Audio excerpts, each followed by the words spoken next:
갈라디아서 3장 21절에서 25절까지 말씀을 같이 공독해 드리겠습니다. 같이 보십니다. 그러면 율법이 하나님의 약속들과 반대되는 것이냐? 결코 그럴 수 없느냐? 만일 능히 살게 하는 율법을 주셨다 하면 의가 반드시 율법으로 말미암았으리라. 그러나 성경이 모든 것을 죄 아래에 가두었으니 이는 예수 그리스도를 믿음으로 말미암는 약속을 믿는 자들에게 주려 함이라. 믿음이 오기 전에 우리는 율법 아래에 매인 바 되고 계시될 믿음의 때까지 갇혔느니라. 이같이 율법이 우리를 그리스도께로 인도하는 초등교사가 되어 우리로 하여금 믿음으로 말미암아 을 얻게 하려 함이라. 믿음이 온 후로는 우리가 초등교사 아래 있지 아니하노라. 아멘.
주님만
주일학교 학생들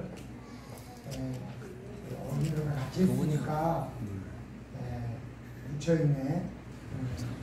대답 좀 크게 봐요. 우리 어린이들. 점점 할아버지가 돼가.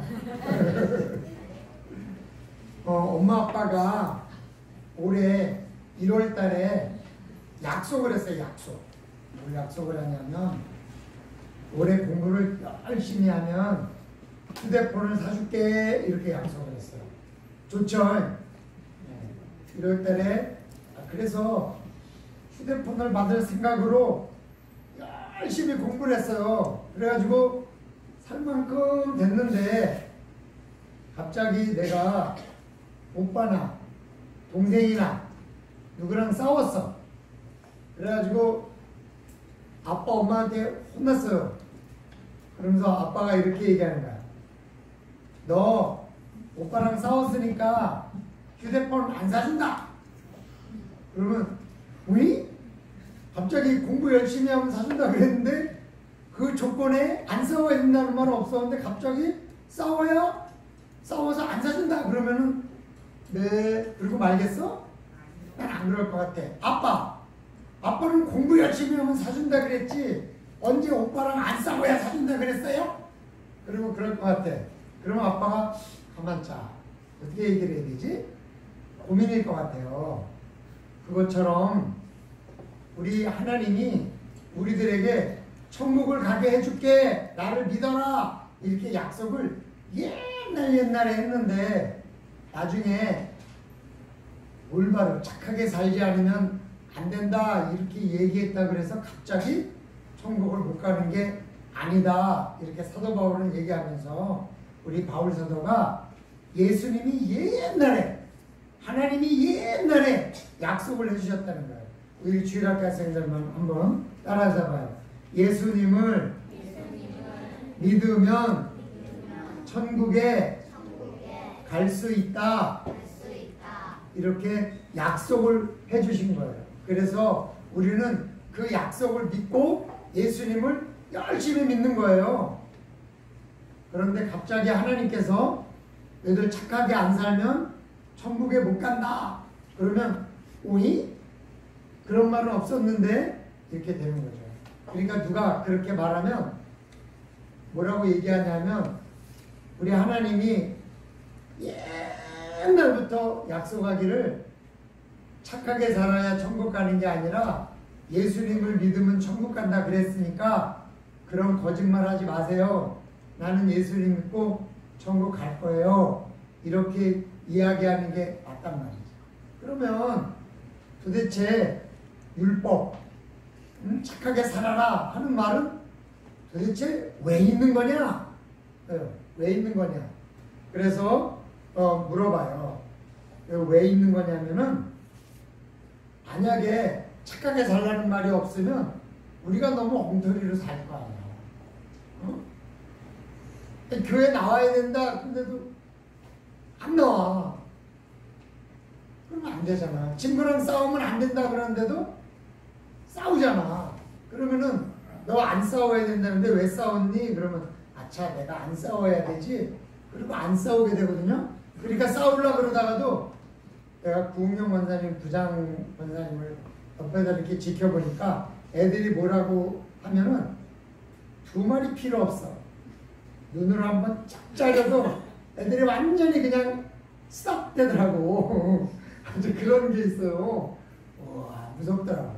왜 그러냐면 평소에 싸우면 안 된다고들 얘기하시는데 착 보니까 그 말이 딱 생각나서 아차 안 싸워야지. 그리고 안 싸우게 되는 거잖아요. 그래서 이게 착하게 살아라 라는 말씀이 또 필요한 거예요.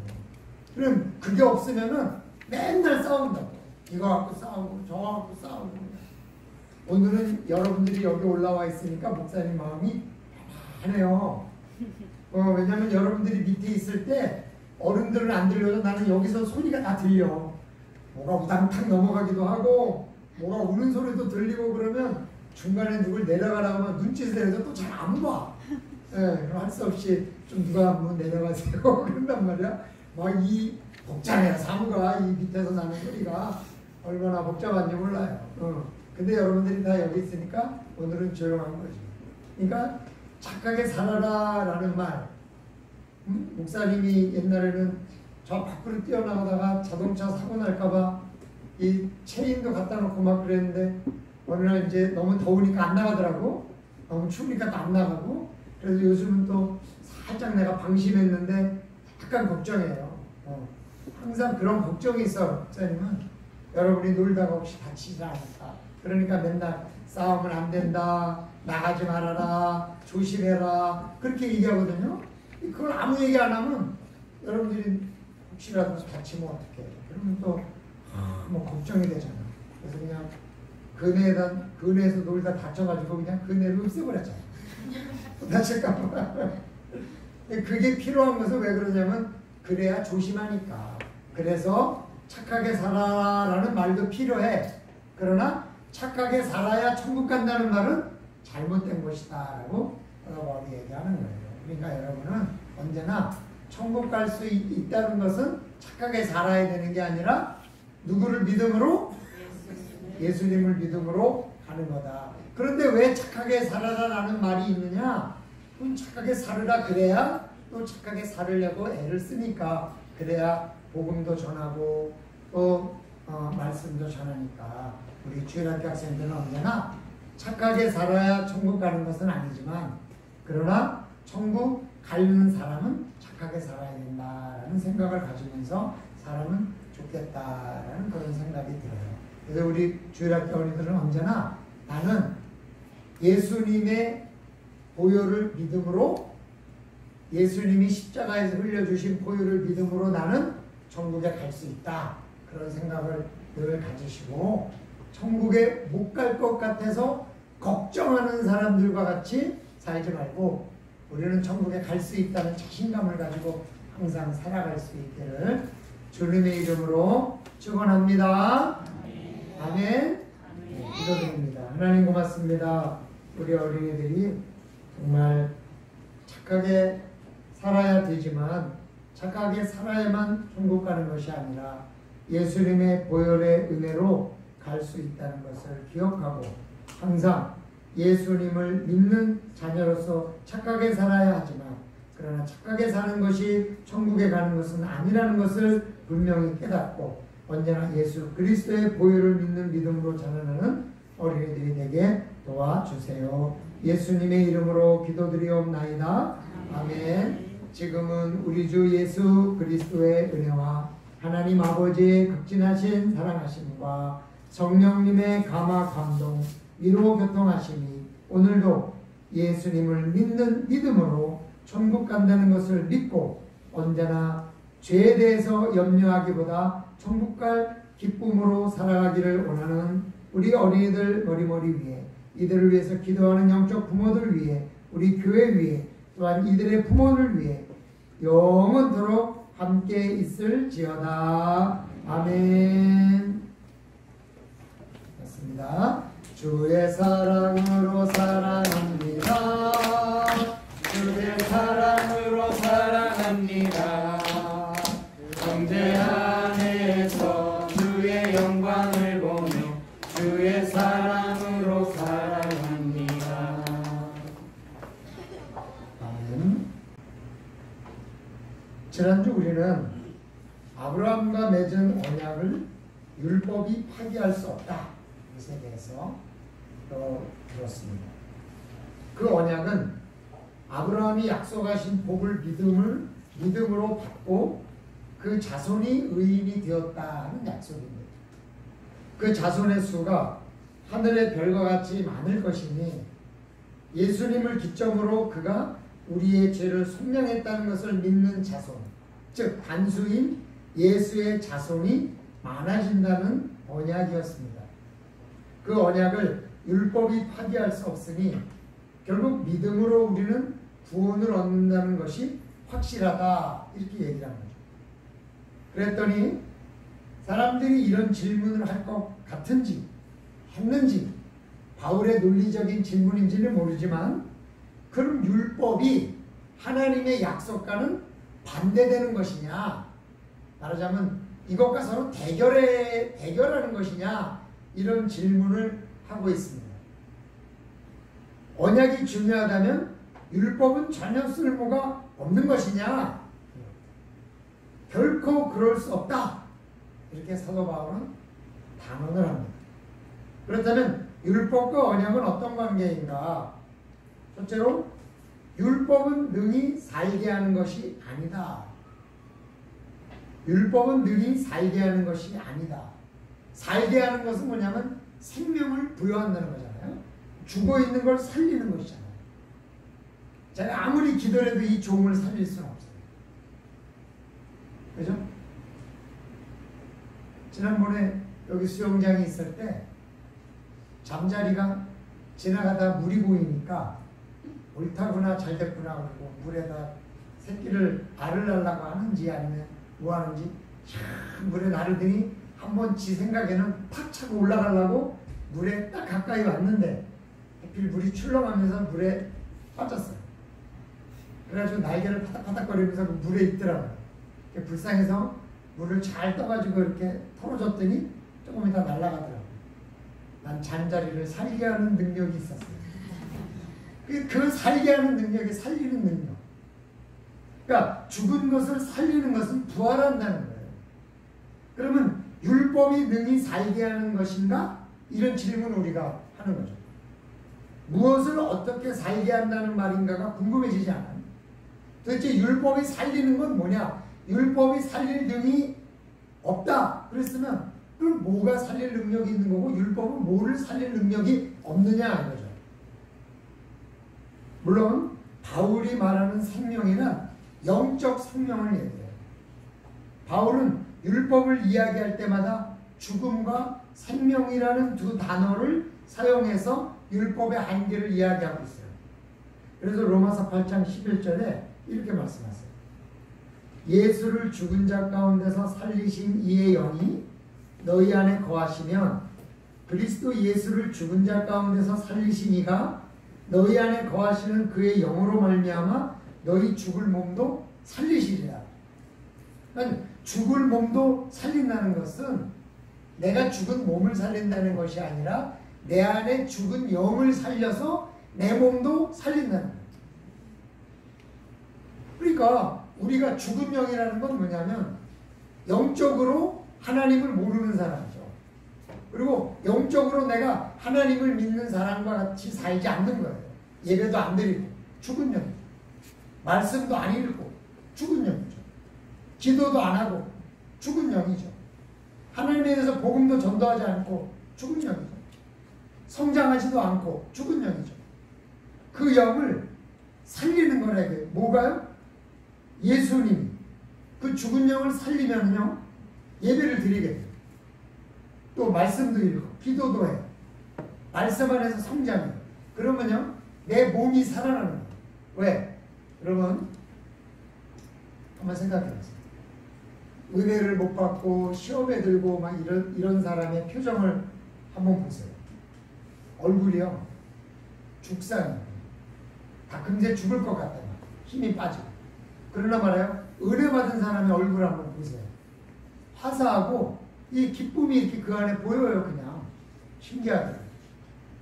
그러니까 내 안에 죽은 영이 살아나면 내 얼굴도 살아난다니까요. 예뻐지고 싶으면 비싼 화장품 바르지 말고 영을 살려요. 하나님 영을 살려주세요. 이렇게 기도하면 내 영이 마음이 기쁘면 얼굴도 예뻐져요. 그죠? 마음이 고와야 여자지 얼굴만 예쁘다고 여자냐. 그게 아니라 얼굴이 예뻐지려면 마음이 고와야 얼굴이 예뻐지지. 얼굴이 미운 사람 치고 마음이 미운 사람 치고 얼굴이 예쁜 사람이 없다. 그러니까 얼굴을 보면 안다는 어떤 상담학자가 상담을 굉장히 많이 하는 사람이 이런 말을 하더라고요. 부부가 서로 사랑을 하고 있는지 서로 행복한 관계에 있는지를 그분은 얼굴을 보면 안 돼요. 야, 어떻게 얼굴을 난 아무리 얼굴을 봐도 모르겠더만. 그분은 얼굴을 안 내. 근데 그게 뭐라고 얘기했냐면 그분이서 어떻게 아냐 그러니까 그분이 뭐라냐면 피부톤이 다르대요. 아무리 화장을 예쁘게 해도 이 근본 피부톤 위에 화장을 하는 거지, 근본 피부톤이 나쁜 사람은 아무리 화장을 해도 이게 다른다네요. 여자들 말로 뜬다네.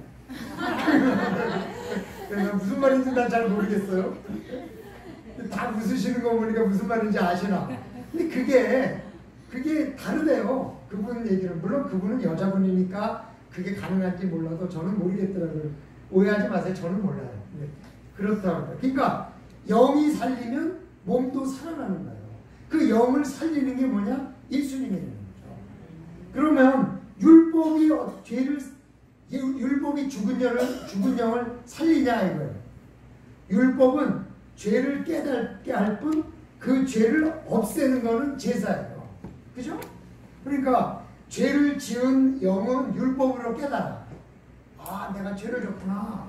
어? 그죠? 주일 성수해라. 안식일을 거룩히 지키라. 이런 율법이에요. 그러면 제가 어렸을 때는 안식일, 주일을 거룩히 지킨다는 의미는 뭐였냐면 텔레비도 안 보고 맛있는 것도 안 사 먹고 탁구 같은 것도 하면 안 되고 오직 예배드리고 성경 보고 기도하고 신방하고 어려운 자를 돌아보고 이런 일만 해야 주일 성수라 그랬어요. 요새는 좀 아닌 것 같아요. 요새는 주일 성수 개념이 달라진 것 같아요. 요새는 주일 성수했다 그러면 새벽 예배 드리고 오전 예배 드리고 오후 예배 드리고 그러면 성수했다 하면 대충 그렇게 생각하시는 것 같아요. 개념은 조금 바뀌었어요. 그러나 옛날에는 그랬거든요. 근데 그 안식일을 거룩히 지키라 하는 그 말씀을 우리가 율법으로 알기 때문에 아, 내가 오늘 주일을 거룩히 지키지 못했구나. 그렇게 깨닫는 거죠. 그러면 깨달으면요, 내 영이 죽어요, 살아요? 사실은 죽는 거지. 사실. 왜냐면 그걸 깨달아서 살리는 거는 사는 거지만 그 자체로는 오면 내가 영이 죽었네.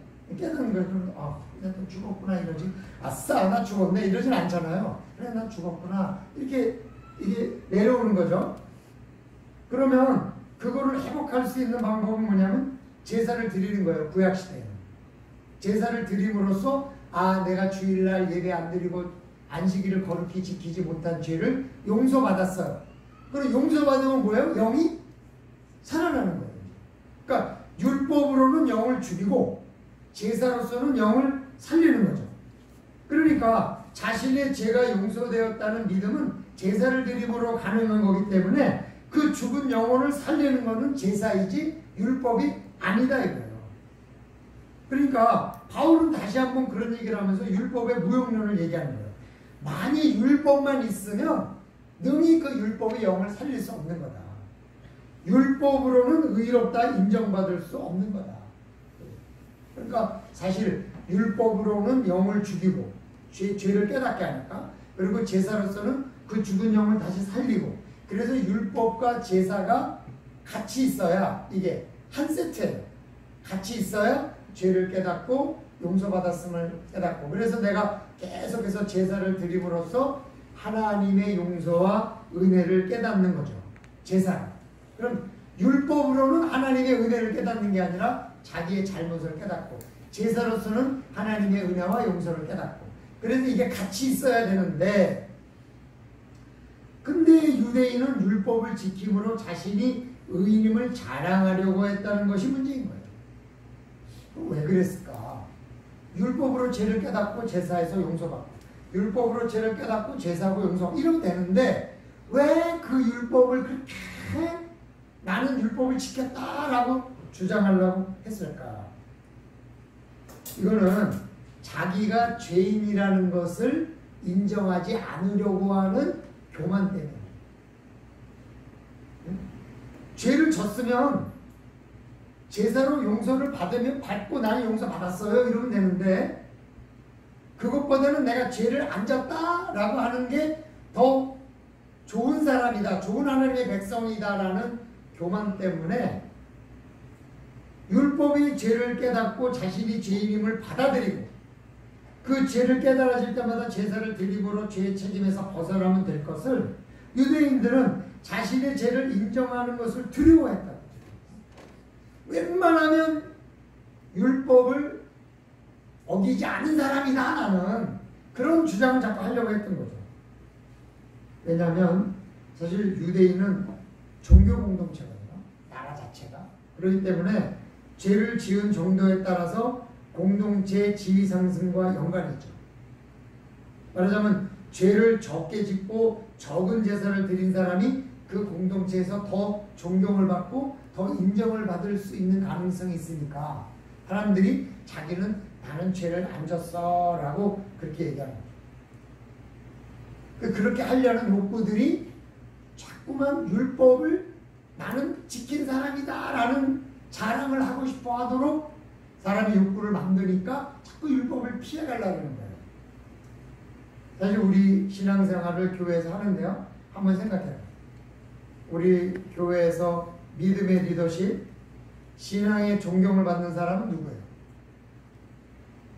예배도 항상 빠지지 않고 잘 드리고 교회 행사에 잘 참여하고 또 11조를 비롯한 의무를 잘하고 헌금도 잘 드리고 모든 일을 다 잘하는 사람, 그런 사람이 우리 교회 리더십으로 인정을 받는 거잖아요. 어제 청년들이 장로님은 어떻게 하면 될 수 있나요? 질문을 하길래 교인들한테 인정받으면 되고 목사에게 인정받으면 된다.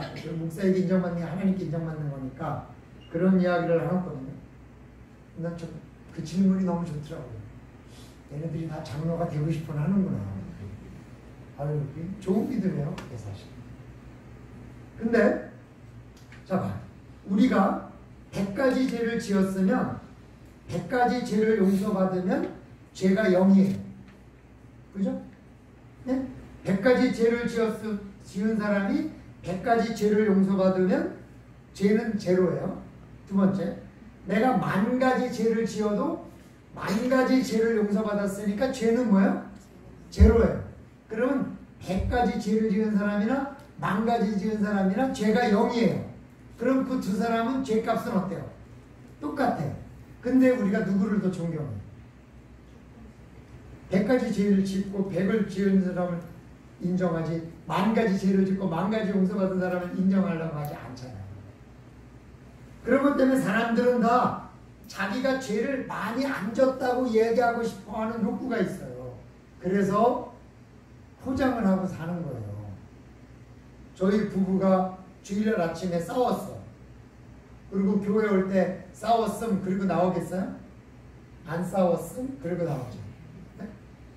왜? 목사님이 주일날 아침에 사모님하고 뒷담 대판 싸우고 나와가지고 나왔다는 표식을 내면 우리 성도님들이 은혜를 받겠어요?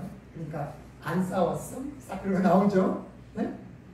그러니까 그 안 싸웠음이라는 게 뭐예요? 나는 율법을 지킨 사람임, 나는 죄가 적은 사람임, 나는 훌륭한 사람임, 이런 걸 표현하기 위해서 이런 교만 때문에 자꾸 자기 죄를 가리고 싶어 하는 거예요.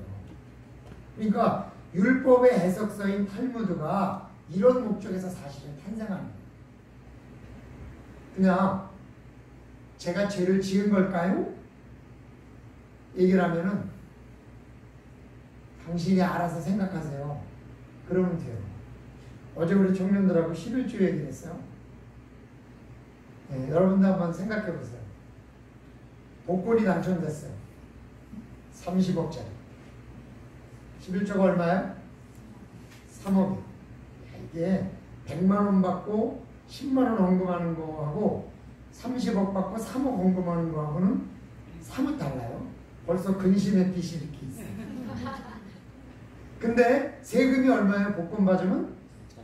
40%가 세금이니까 12억이 세금이에요. 그럼 세금을 빼면 얼마를 받아요? 18억. 자, 그러면 11조를 3억 낼 거예요? 1억 8천 낼 거예요? 요건 좀 세. 그죠? 차이가 1억 2천이니까. 만약에 내가 18억을 받아서 세금을 3억을 하면 15억밖에 안 되는데 1억 8천만 세금을 내면 계산이 잘 안 나와요. 그렇다. 그러면 그걸 만약에 목사님한테 물어보러 갔어. 목사님 얼마 헌금을 해야 됩니까? 아마 물어보기 전에 복권 됐다 그러면은 11조하고 감사헌금 많이 하라 그럴까봐 교회 안 나올지도 모르지. 그래서 복권이 안 당첨되는 걸지 몰라요. 그러면 얼마를 해야 됩니까? 이렇게 물어볼 수 있잖아요. 네. 얼마를 해야 되는 거지? 근데 성경에는 소득의 11조라고 그랬잖아요. 그러면 그 소득을 30억이라고 보느냐 18억이라고 보느냐에 따라서 달라지는 건데 그걸 본인이 얼마 하고 싶은 거예요? 그렇죠. 1억 8천만 하고 싶은 거지. 30억 하고 싶은 사람은 안 물어봐. 네? 그렇지 않겠어요? 3억을 헌금할 사람은 안 물어봐. 그냥 3억을 해. 근데 3억이 아까우니까 물어보는 거야. 얼마 해야 돼요, 목사님? 네? 그러면 목사가 뭐라고 얘기해야 돼요?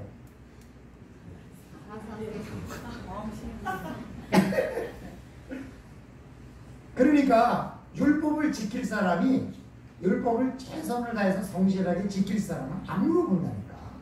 근데 뭔가 좀 피해갈 건덕지가 있으니까 물어봐. 얼마 해야 되는 거야 이렇게? 그럼 나는 뭐라고 얘기했어요? 믿음대로 하세요. 그러죠. 그래서 고민은 저쪽으로 넘어갔지. 그죠? 그러니까 예를 들어서 이런 거예요. 자, 도둑질 하지 말라 이런 율법을 봤어요. 근데 공원 벤치에서 최신형 휴대폰 노트 10 플러스를 주웠어. 공원 벤치에서. 이걸 정말 가져가고 싶겠지. 그래도 노트 10 플러스니까. 야, 가서 저도 한번 구경했는데 좋긴 좋더만. 얇고 아주 화면 넣고. 그러면은 이걸 가져가면 누가 놓고 간 거잖아요. 지금 잊어먹은 거잖아. 그럼 이거를 가져가면 도적질해요? 아니에요? 오, 헷갈려. 그러니까 율법사한테 물어봐. 랍비요. 제가 이걸 가져가면 도둑질입니까? 안 도둑질. 그러면 왜 물어보는 거예요? 가져가고 싶으니까. 그러면 랍비가 해석을 해줘. 이건 예를 들어서 얘기하는 거예요. 진짜 그렇게 해석했다는 게 아니라 랍비가 예를 들어 이렇게 해석했어. 하룻밤이 지나도록 그 휴대폰을 주인이 찾으러 오지 않으면 그것은 가져가도 도둑질이 아닙니다. 이렇게 해석을 해줬어. 그러니까 거기 앉아서 그 휴대폰 위에다 가방을 얹어놓고 밤을 샜어.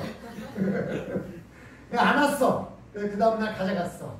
나는 도둑질한 게 아니야 라고 행복한 마음으로 가져갔어요. 이게 율법의 해석이라는 거예요. 그러니까 율법을 해석한다는 건 뭐냐면 내가 율법을 안 지키고도 죄를 짓지 않았다고 위로받을 수 있기 위하여 율법의 해석을 요구하는 거예요. 그러니까 결국 율법이라는 것은 자꾸 죄를 진 건데도 안 짓는 것처럼 생각하게 만드는 방법이 율법의 해석이니까 율법을 자꾸 해석한다는 얘기는 죄를 짓고도 안 짓게 만드는 것이니까 율법을 교만히 해석해서 죄를 죄라고 생각하지 않게 만드는 게 바로 율법의 해석인 탈무드라는 거죠. 근데 다른 방향으로 생각해봐요. 어떤 사람이 정말 죄를 짓지 않으려고 율법을 지키지 않는다. 이게 무슨 말이에요? 저는요. 장례식장에 많이 가서 장례를 많이 도왔어요. 그러면요. 어떤 장례식장에 가면 어떤 자녀는 많이 울고 제가 우리 부모님을 잘 못 돌봤습니다. 제가 우리 부모님에게 더 잘해드리지 못했습니다. 하는 사람이 있는 반면에 어떤 자녀들은 맹탕인 자녀들이 있어요. 그죠? 근데 누가 맹탕인지 알아요? 끝까지 부모 곁에서 부모를 지킨 사람이 항상 내가 부모를 잘 지키지 못했다고 하면서 많이 울고요. 잘 안 찾아오던 분들은 맹탕인 경우가 많아요. 왜냐? 가까이서 안 있어봤기 때문에.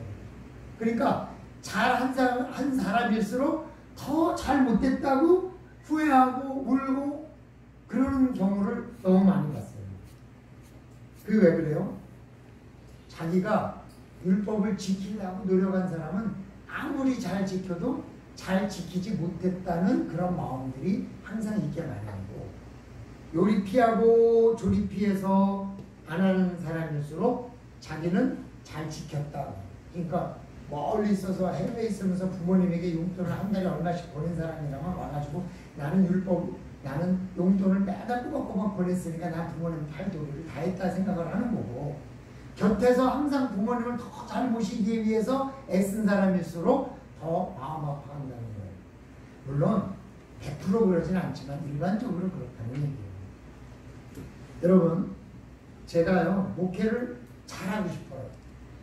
근데 아무리 잘하려고 노력을 해도 항상 죄책감이 있다는 것은 부인하기가 어려워요.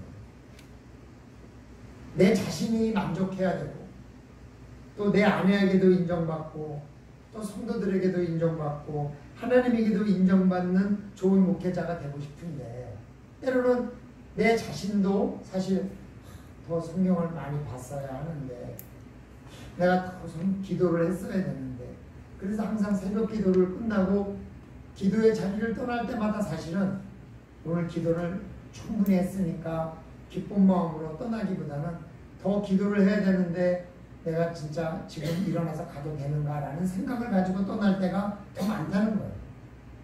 그런데요, 만약에 율법의 해석이 있어서 하루에 몇 분 기도하는 사람, 성경을 몇 장 보고 뭐 전화를 성도들에게 몇 통 돌린 사람, 이런 사람은 목회 잘하는 사람이라는 율법의 해석이 있다면 내가 그것만 하고는 나는 목회 열심히 잘하는 사람이야 라고 내가 위로를 받을 수 있다는 거죠.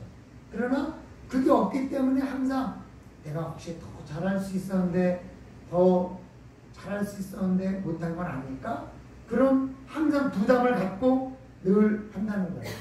그래서 율법은요, 해석이 없으면요, 늘 율법은 사람을 죽이는 거예요. 영을 죽이는 거예요. 절대로 살리지 않는다는 거예요. 그러나 복음은 그 내 죽어있던 영혼을 살려서 너는 죄인이 아니야. 네 죄는 내가 다 용서했어. 내가 대신 내 십자가에 못 박혔어. 그러니까 죄에 대한 느낌으로 영을 죽이지 말고 죄가 용서받았다는 마음으로 영을 살려서 내가 내 몸도 살려라. 이렇게 말씀하시는 거니까 율법은 영을 죽이는 거고 그러니까 율법은 능히 영을 살릴 수 없다는 거예요. 영을 살리는 건 뭐냐? 용서와 은혜, 제사. 그 제사를 단번에 드려주신 예수 그리스도의 속죄양 대신 속량. 그게 우리의 영을 살린다는 거죠. 그렇기 때문에 율법은 능히 살릴 수 없느니라 이렇게 말씀하고 있는 거예요. 그러므로 사랑하는 성도 여러분, 율법은 능히 살릴 수 없으므로 율법으로 영을 살리려 하지 말고 영을 살리는 것은 예수 그리스도의 복음이라는 사실을 믿고 늘 승리하시기를 주님의 이름으로 축원합니다. 시간이 갔지만 간단하게 그래도 율법이 깨닫게 한 죄로 약속을 믿는 자리에 가야 된다. 그러면 율법이 필요 없느냐? 아니다, 필요하다. 왜? 바울이 복음에 사무친 이유는 바로 율법의 목숨을 걸었기 때문에 율법의 목숨을 걸고 생명을 얻으려고 했던 사람만이 느낄 수 있는 좌절, 그걸 바울은 느꼈을 거예요. 그래서 복음이 유일한 방법이라는 것을 깨달은 거죠. 율법이 성경을 통해서 깨달은 죄로 인해서 우리는 갇혀버린 거예요.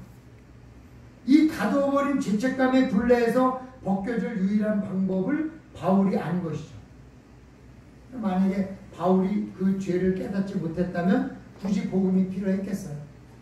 오라 나는 곤고한 사람이로다. 이런 자기 죄에 대한 깨달음이 있었기 때문에 그 죄에서 해결해 줄 수 있는 건 성령님이요 복음밖에 없다는 것을 깨달은 거죠. 그럼 어떤 사람이 실험을 했는데 공학자와 인문학자 두 그룹을 한 자리에 앉혀놓고 이렇게 로비 같은 데다 앉혀놓고 그냥 말도 안 되는 토론을 시켰어요. 그러니까 그 사람들이 막 그런 토론을 했는데 그 안에 있는 두 개의 스피커에서 공학도에게 필요한 안내방송과 인문계에 필요한 안내방송을 동시에 안내했어요. 그러면서 토론한 자들에게 저건 우리한테 하는 얘기는 아니니까 신경 쓰지 말고 우리 토론이나 합시다. 토론을 했어. 그 다음에 토론을 한 다음에 스피커에서 어떤 방송을 했냐고 물어봤어. 그랬더니 인문학도는 인문학에 관련된 방송을 했다고 얘기하고 공학도는 공학도에 관련된 방송을 했다고 하는 거예요. 왜? 자기가 아는 소리이기 때문에 들렸다는 거예요. 사도 바울이요, 율법에 대해서 필요한 말이 있었기 때문에 율법에 대한 복음이 필요하다는 것을 깨달은 거예요. 그것은 사도 바울이 정말 이 율법으로는 해결할 수 없는 죄책의 깊은 깨달음이 그 안에 있었기 때문에 바로 복음이 율법을 해결할 수 있는 유일한 방법이라는 예수님의 말씀이 들렸고 그것이 깨달아졌고 그것을 오늘 갈라디아서 속에 적어내고 있는 겁니다. 사랑하는 성도 여러분, 우리는 정말 이 율법의 이 죄책감으로부터 벗어나야 돼요. 그것이 무엇이냐? 믿음이라는 거예요. 어쩌면 우리는 그 깊은 죄책감에 빠져본 사람만이 복음을 깨달을 수 있다는 것을 우리가 기억해야 됩니다. 그러므로 사랑하는 성도 여러분, 결코 이 귀한 믿음에서 다시 율법으로 돌아가는 우매한 백성이 되지 않도록 구원에 이르기까지 오직 믿음만을 붙들고 나가시는 주의 백성이 되시기를 주님의 이름으로 축원합니다.